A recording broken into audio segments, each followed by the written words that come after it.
The idea, insight, or secret you need for massive impact is just moments away.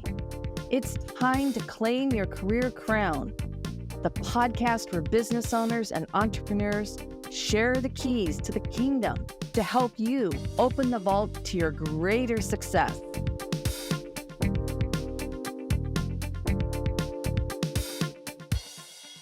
Hello, everyone, and welcome to Petite to Queen's Claim Your Career Crown podcast. I'm your host, Lynn, and today I'm joined by our special guest, Kim Zangar. And we're going to be talking about toxic ingredients, how bad they are, and why you should avoid them. All right, so most of us want to live better, healthier lives. Avoiding and removing harmful toxins is an important piece of this puzzle. And if you get a ton of value in this episode, I would love to invite you to subscribe because it costs nothing to subscribe.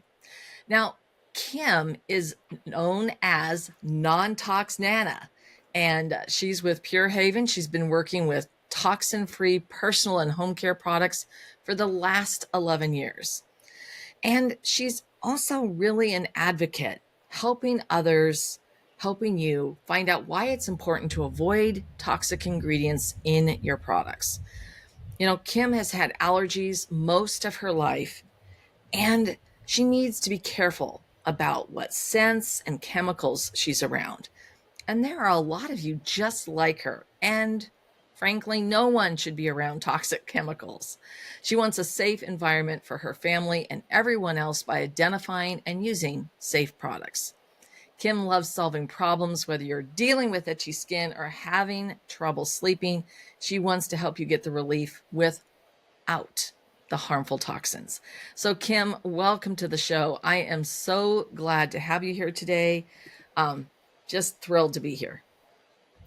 Thank you. It's wonderful to be here. I love the opportunity to share what I've learned with other people. Well, and this is going to be great. You've given us some backstory about the fact that you've had allergies. Most of your life, you have to be around careful things. But is that sort of like that what got you into really finding the toxin-free products? I'd love to hear a little bit about that journey. There's a couple things. My first allergy diagnosis, I was 8 years old. And it turned out my first allergy was aspirin. So I've always had to avoid medications. And over the years, errors have been made. I've been given medication that had aspirin and dealt with the results. And it's pretty darn scary. But as time went on, I developed additional allergies and then asthma. So that is often allergy induced, including bleach. So if I walk into a bathroom that has been cleaned with bleach, I can have an asthma attack. So I do have to be careful. And then I became a grandma, which is part of the Non-Tox Nana portion. When I became a grandma, it even brought it to a new level of how I wanted things safe for my grandkids. I wanted to make sure that any products I'm using on them, or even cleaning products around my house, that they're safe and they're not going to do something to hurt the kids. And then I wanted to start sharing with other people. So that was about 11 years ago. I started sharing with other people. Wow. Well, that's really intriguing. And I love how you tied that in with what matters to you most in the sense of your family. And, let's just dive right into this, the meat of this. How bad are toxic ingredients and why should we be avoiding them? Well, it's pretty scary, actually. So, we tend to go to the store, we have for years, and just buy what's on the shelf and assume it's safe. And over the years, you hear a lot about what you're eating. So people think about what they're eating. Should we buy organic? And they think more about what they eat. And they also think about exercising to stay in shape. But what people overlook is what they're breathing in and what's going on their skin is affecting their health. So anything on your skin, you smile because we've had this conversation, anything on your skin goes right into your bloodstream in about 30 seconds. So what goes on goes in. Skin is actually your biggest organ. So we need to look at what's being absorbed in the bloodstream. I think a perfect example is the baby shampoo I used when my daughter was little. Some of the things when they say no more tears, that's because they're putting a drug in there to numb their eyes. It's not because it doesn't really cause tears. There's drugs, and those are, they have some side effects. So there's also a statistics I think get people attention is women, an average woman is exposed to 168 chemicals before she even leaves her house in the morning. Yeah. And a lot of those ingredients are linked to cancer, Alzheimer's, infertility. That was one that really got my attention, and endocrine disruption. So let's talk about what we can do, but why it's so overwhelming for people. You look and you say, okay, I use shampoo, I use face wash, I use toothpaste. Those are all things we need to look at. And that's one reason that I really like working with people and helping them get there and look at what they're using. And maybe if they're having a problem, where we can start first to deal with that problem. Yeah, well, it sounds pretty overwhelming that if you just go into Target or Walgreens or whatever else, you're going to be picking up things that have all kinds of different ingredients. And I know that because you've mentioned this before to me, just the key thing like fragrance is, if a lot of things will say that they've added fragrance, but that doesn't even, you don't even know what that means. So it seems like this can feel overwhelming. So how do you get really started to avoid these toxic ingredients? How do you even recognize them on the label? It is overwhelming, and labels are misleading. For example, you can go in and find a deodorant that really isn't safe for your system with the ribbon on it, saying I support American Cancer Society, and that's what it means. They made a donation. It does not mean that product is safe. You need to turn over and look at the label. So let's talk about what some of the things are, the big things that you want to look for. Number one, fragrance. It hides over 3,200 different chemicals. So you could buy something this week that doesn't irritate your body, go back in a few weeks, buy the same thing, and if the ingredients are not the same. But that's legal. It is perfectly permissible for people to manufacture and put all these chemicals under that one title. They don't tell you what's in there. So for somebody with allergies, that's really important, but really it should be important for everybody. Some of the main things to avoid are parabens, phthalates, triclosan, and SLS, or sodium lauryl sulfate. Wow. Parabens are used as preservatives, and they're derived from petroleum. So think about that. You want oil all over your body. Phthalates are just one of many chemicals legally hidden under fragrance that's linked to birth defects, breast cancer, diabetes, obesity, autism, ADHD. Triclosan, that's another one, especially after COVID. How many of us, everybody's reaching for hand sanitizer, and it's an antibacterial. It interferes with the thyroid hormone metabolism and is an endocrine disruptor. Children exposed at an early age have an increased chance of allergies, asthma, and eczema. None of those do we want to deal with. Yeah. I don't know. I have no idea where all my allergies came from. I did have a dad that was a smoker. I'm sure that didn't help me with asthma. But I'm old enough that there wasn't much knowledge about that. And then the other one you want to look is sodium lauryl sulfate, also labeled as SLS. That creates suds. For all of you that love that really sudsy shampoo and the sudsy dish soap, it eats away at skin protection and causes rashes and infections. It can penetrate young children's eyes, prevent them from developing properly. It can also lead to cataracts. So these are just simple ingredients that people use every day. That's a real common ingredient in shampoo that you want to watch for. You don't want parabens in your shampoo either.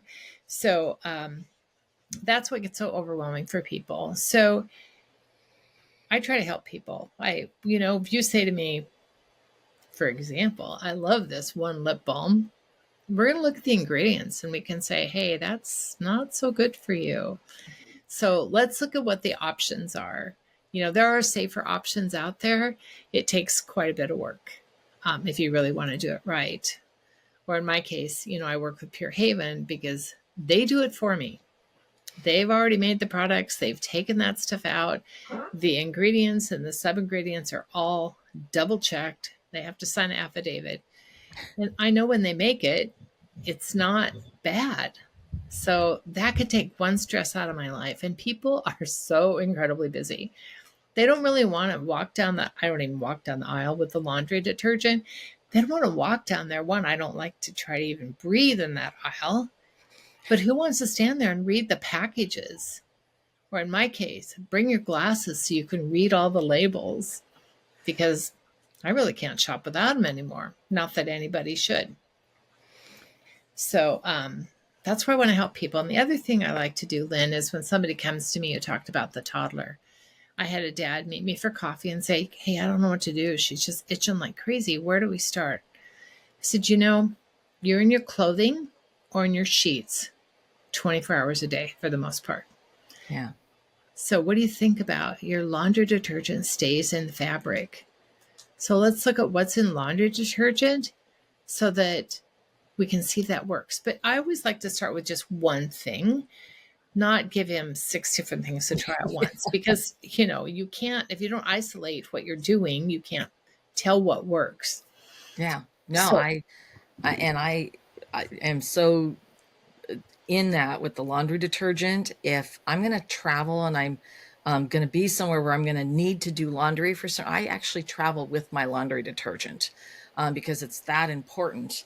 And because it's just, I can tell immediately if something's been washed without it.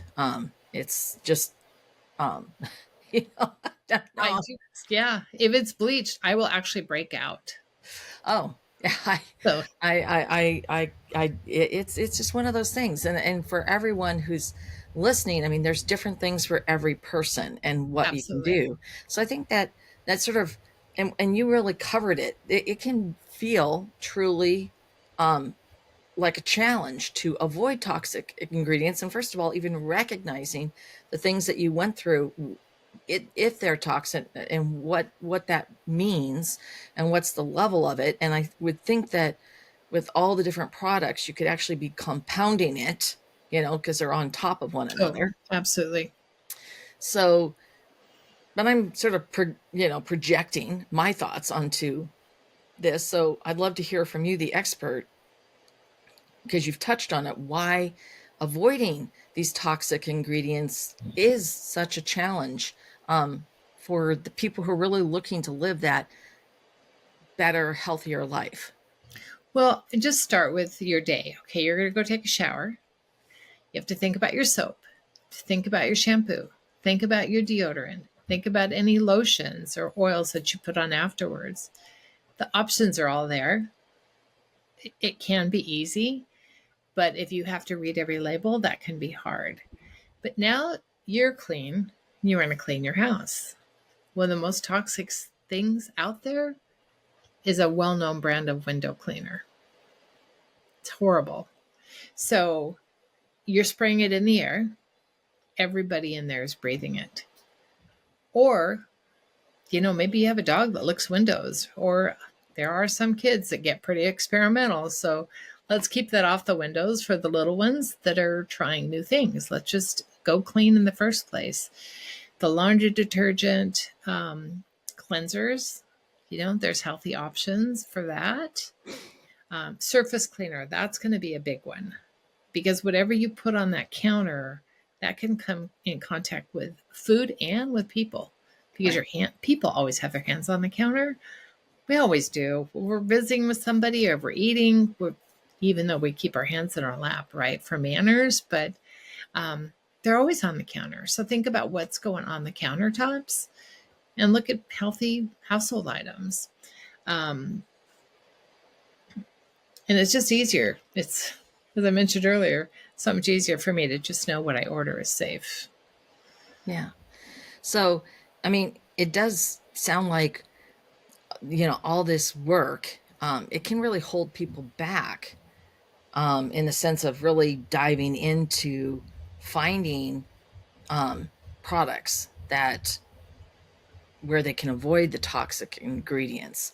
I mean, just from what you said, and I can sort of anticipate why people would be sort of like, oh my gosh, I don't even know where to start. So what's your solution for how people can really get started with avoiding toxic ingredients? Well, I buy most of my products from the company I work for, and I like, start simple. Start by changing your deodorant. Start by changing laundry products. Now, first off, never use dryer sheets. Get rid of those dryer sheets. Those are horrible. And there's a lot of new laundry sheets that are out now people think are really easy. Yeah, I did a comparison, looked at all the ingredients. The ones I looked at were just terrifying. So I don't recommend those. You can read and see. Maybe there's one out there I haven't found yet, but I haven't found one that's safe. Skincare products, face wash, soap, but take it in steps. Don't feel like you have to go to the store and, back up a dump truck to your house. Do it in steps so you can feel confident that what you're getting really works for you. I think that's another thing they go and they want to go buy everything and be careful about the labeling in the store because it'll say organic and it's only 10%. There's things they do to mislead you. And I'm happy to help anybody go through that and decide, what's the best way for them.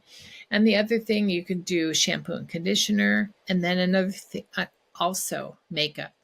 People need to really think about what's on your skin that goes on there every day. And especially teenagers. Yeah. Oh my gosh. Don't let them go in there and buy everything they can find at the less expensive stores or even the expensive stores. Young girls don't need moisturizer. They get carried away. They buy a lot of stuff. And, I'm happy to help with the kids too, so that they don't go and don't get them all those perfumes. I mean, there's just so much that, we're fighting what they see on TikTok. It's not where you get good health advice for teenage skincare. Yeah, no, I hear you there. One worries me just a little bit. But I did like one of the things you mentioned. I actually have been using dryer balls for just years. Mm-hmm. And once again, I recently traveled and we were doing we actually did a house rental, and I brought my own laundry detergent, of course, besides, your personal products, but I brought laundry detergent and I brought dryer balls because I've used dryer balls just forever. You put those in and they work great, and I don't have to worry about static, and I'm not putting any perfumes or chemicals into my clothes. So very simple. And Earth Day is coming, and I know there's some companies put dryer balls on sale for Earth Day, so this is a good time to get them. I have one word of caution because I have a Labrador. Okay. So those little dryer balls look a lot like tennis balls. Just be really careful when you take your stuff out of the dryer that you get those before your Labrador does. That's a really good point. I actually always just leave mine in the dryer. If for any reason a ball comes out, I immediately, find it, and get it. I just keep the two in the dryer at all times. But yeah, that's a good point. They do look like dog toys. My husband took the clothes out of the dryer one day and didn't realize I'd used the dryer balls, and didn't hurt him. He did destroy one of them, but he didn't actually eat it. So the dog's okay. I do have a very ambitious dog for looking for things that he can chew up. Well, yeah, because it's the same with these removing toxins from pets and how to work on that as well. Because it's not just, as you said, for yourself, your family, your home, but, for your pets as well. So we've really covered a lot of ground here and talked about how people can recognize it, what they should be looking for, how they can avoid toxic ingredients. But I have to say, is there anything you wish that I'd asked you today that I haven't? Lynn, I have a favorite. I have an absolute favorite product I just have to share because, as I mentioned, I developed an allergy to aspirin at 8 years old. Wow. So no painkillers, can't take anything. So when I found Pure Haven and I found our little headache stick, also as a migraine sufferer, this has changed me because I just carry this thing and I get a headache. I rub it on my temples. Life is slowed down for 4 or 5 minutes and I'm back in the game. So this is the one I just absolutely love and I like to tell everybody. And I think it really depends on where you're at and what your needs are. And for me, that was a huge one, huge, because it used to put me in bed for up to 3 days. Oh. So what a game changer for me. So it certainly would be. Gosh, that's amazing. And I really appreciate your sharing something that has really been transformative for your life, so that people can learn about that. And I want to just thank you, Kim, so much for sharing and talking about toxic ingredients, how bad they are and why we should avoid them. I know that our listeners are going to want to know more about you and how they can connect with you and find out just more about this whole topic of toxic ingredients. I'd love to help everybody. There's a real desire in me to investigate everything. If you tell me you have a skin issue, I'm going to try to figure out what's causing that, how we can help you. And it brings me great joy when I get phone calls from people that say, wow, I fought this on my skin for 10 years. And literally she had results with one of our products within 20 minutes. Yeah. And that just, like a friend of mine said today, she just gets giddy when she gets these calls. She's so happy when she can help somebody. And it's been a long journey for me. And I want to shorten that journey for other people. So probably the easiest place to start is, you want my website or? Yeah, sure. Absolutely. It's really simple. Non-toxnana.com. All right. And I have dropped that in the chat for everyone. Thank you. So that is one click away if you would like to learn more and get those toxins out of your life. I want to thank everyone who tuned in today. I really feel that this is such an important conversation and an awareness piece for everyone who's here. And Kim, thank you so much for sharing all of this information. There was a lot here, and I really encourage you to go on and add to the posts with some of the additional information you covered during the conversation, because I know that our listeners want to have that. So thank you so much, Kim. I really appreciate your being here. Well, thank you for the opportunity, because I think there's such an educational process, and I love the opportunity to reach more people. That's always my goal, is to get out and help more people learn the easier way to be healthier. What was your biggest takeaway from this episode? I would love to hear about it. It's important to share the things you love. If you loved this episode, a 5-star review really helps keep the podcast coming to you regularly. Also, if you want to get more sales strategies to grow your business, make sure you subscribe right now. If you want to get results even faster, I invite you to download my sales strategy checklist at petitetoqueen.com/checklist. This has been Lynn Whitbeck, host of Claim Your Career Crown. I'll see you next time.